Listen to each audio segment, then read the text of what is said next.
Hi friends, நான் உங்கள் கவிதா பாலமுருகன் பாலகவி சேனல்ல இருந்து இன்னைக்கு வந்து ஒரு வடை ரெசிபி தான். எங்க வீட்ல எல்லாருக்குமே ரொம்ப பிடித்தமான வடை ரெசிபி. நான் அடிக்கடி இந்த வடை செஞ்சு கொடுப்பேன். அதுக்கு நான் ஃபர்ஸ்ட் தோல் உரித்த வெள்ளை முழு உளுத்தம் பருப்பு 200 கிராம் 1 கப் மெஷர்மென்ட் அளவு நான் இன்னைக்கு எடுத்துர்க்கேன். இத நான் நல்லா தண்ணியில கழுவி எடுத்துட்டு வந்துட்டு ஒரு 2 மணி நேரம் ஊற வச்சுக்கிறேன். இப்போ வடைக்கு உளுத்தம் பருப்பு நல்லா ஊறி வந்திருக்கு பாருங்க. ஒரு பவுல்ல வடிகட்டி வச்சு இந்த உளுத்தம் பருப்பை நான் நல்லா தண்ணியெல்லாம் வடிச்சு எடுத்துக்கிறேன். தண்ணியே துளி கூட இருக்கக்கூடாது. இது ரொம்ப முக்கியமான ஸ்டெப்பு. ஊற வச்ச பாத்திரத்துலேருந்து அப்படியே எடுத்து நம்ம மிக்ஸி ஜாரில் சேர்த்தோம்னா நிறைய தண்ணி இருக்கும். அதனால தான் இந்த மாதிரி நல்ல தண்ணியை வடிச்சிட்டு நான் எப்போதுமே அரைப்பேன். இப்போ நான் ஒரு மிக்ஸி ஜாரில் இதை அரைச்சிக்கிறேன். தண்ணி நல்லா சொட்டிடுச்சு.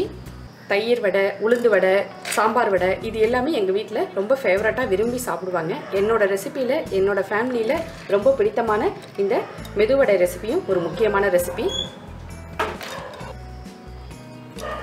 இப்போ எல்லா உளுந்தையும் நான் இதில் சேர்த்துக்கிட்டேன். கல் உப்பு ஒரு 3/4 டீஸ்பூன் இன்றைக்கி நான் இந்த வடைக்கு சேர்த்துக்கிறேன்.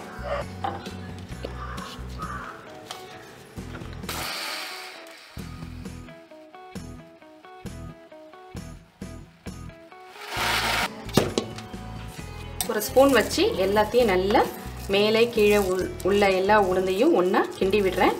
அப்போ தான் மேலே இருக்கிற முழு உளுந்து கீழே வரும். இப்போ ஒரே ஒரு ஸ்பூன் மட்டும் நான் தண்ணி விட்டு இதை சுத்த விட்டுக்கிறேன். நல்லா வடிச்சிட்டு மிக்சியில் அரைக்கும் போது ஒரு ஸ்பூனால் தண்ணி விட்டுருக்கேன். ஈவனாக அரைச்சி மாவு கிடைக்கும். இப்போ திரும்பவும் நான் மாவை நல்லா கிண்டி விட்டுக்கிறேன், தள்ளி விடுறேன். திரும்பவும் அதே ஸ்பூனால் ஒரு ஸ்பூன், அவ்வளோதான். இதுக்கு மேலே தண்ணியே விட வேண்டாம்.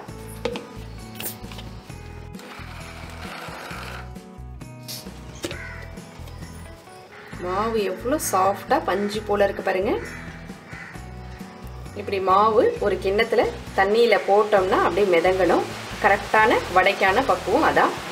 அப்போ தான் நம்ம எடுத்து இப்படி உருட்டி நடுவில் ஓட்டை போட்டு எண்ணெயில் போட கரெக்டான பதமாக இருக்கும். இப்போ நான் இந்த மாவை வச்சுக்கிறேன். இவ்வளோ ஒரு பஃபியாக சூப்பராக கிடச்சிருக்கு பாருங்கள். உளுந்து மாவு எப்போதுமே இப்படி தான் நான் ரெடி பண்ணுவேன்.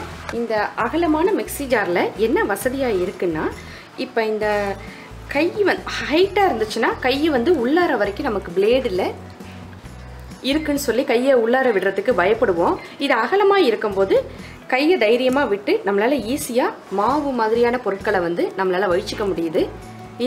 இந்த விஷயம் இந்த அகலமான மிக்ஸி ஜாரில் ரொம்ப யூஸ்ஃபுல்லாக இருக்குது. நான் அடிக்கடி மிக்ஸி ஜாரில் வடைக்கு, தோசை மாவு, ஆப்பம், அடை இது எல்லாமே நான் ரெடி பண்ணுவேன். இதை மாதிரி நான் மாவு பொருட்கள் நமக்கு இதை மாதிரி கையால் நல்லா ஃபுல்லாக வேஸ்ட் பண்ணாமல் நம்மளால் வழிச்சிக்க முடியுது. எவ்வளோ நல்லா ஃபுல்லாக வழிச்சு எடுத்துட்டேன் பாருங்கள். அந்த அளவுக்கு இந்த அகலமான ஜார் வசதியாக இருக்குது.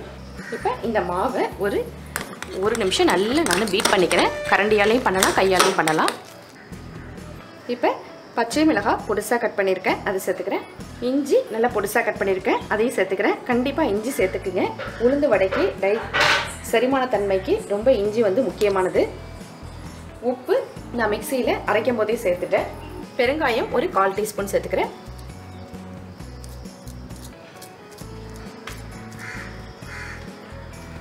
இப்போ எல்லா மாவையும் நான் நல்லா மிக்ஸ் பண்ணிக்கிறேன்.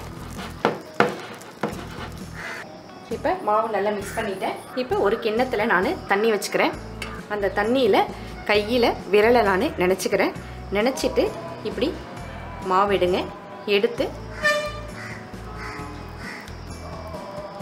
உருட்டிட்டு நல்லா அழகாக ஷேப் கொண்டு வந்துட்டு நடுவில் ஒரு ஓட்டை போட்டு இப்போ நான் ஆயில் ஹீட் பண்ணியிருக்கேன், அதில் சேர்த்துக்கிறேன்.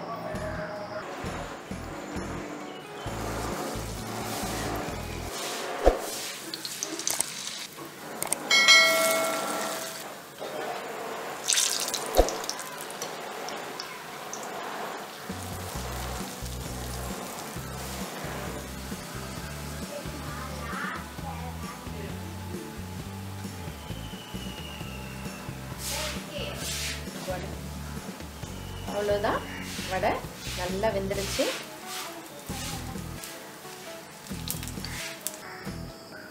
அவ்வளோதான் ஃப்ரெண்ட்ஸ், நல்ல முறுமுறுப்பாக தெரியுது பாருங்கள்.